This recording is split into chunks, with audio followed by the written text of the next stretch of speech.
Достар, енді біздер Kaspi Pay арқалы Kaspi Pay'де болып жатқан саудалар, мысалға Kaspi интернет магазиннан сауда болды, QR-дан сауда болуы мүмкін, е?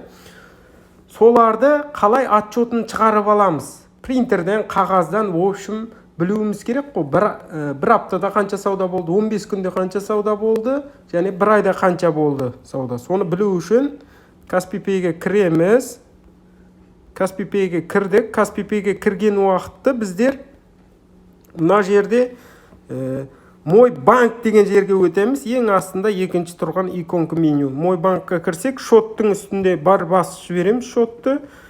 Мына жерде кейін переводы бар, инфо бар, вписка бар. Впискаға кіреміз. Впискаға бір басқан кезде мына жерде менюлар шығады тағы да. 1 октябрьдан 17 октябрьға дейін мысалға қазір.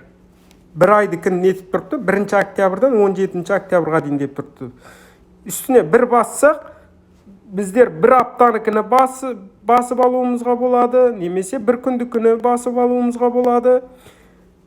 Біздер қазірге дейінгіні басып аламыз, 11-ден 17-ге дейін мысалға. Міне, қазірге дейінгіні мысалға басып аламыз.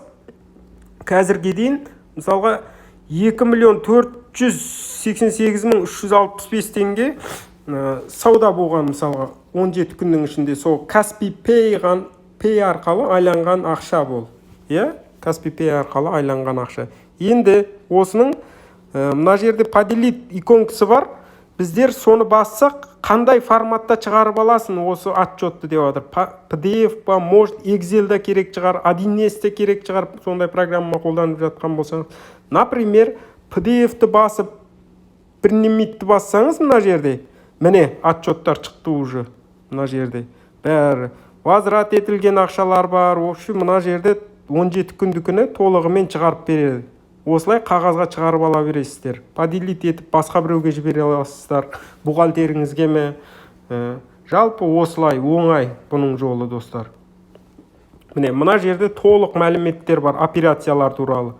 Міне, операцияға бір бассаңыздар, міне продаж, Kaspi, барлығы осы жерде тұрады, достар.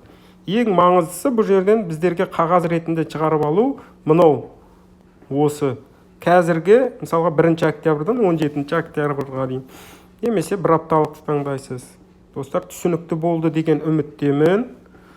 Осы сабақ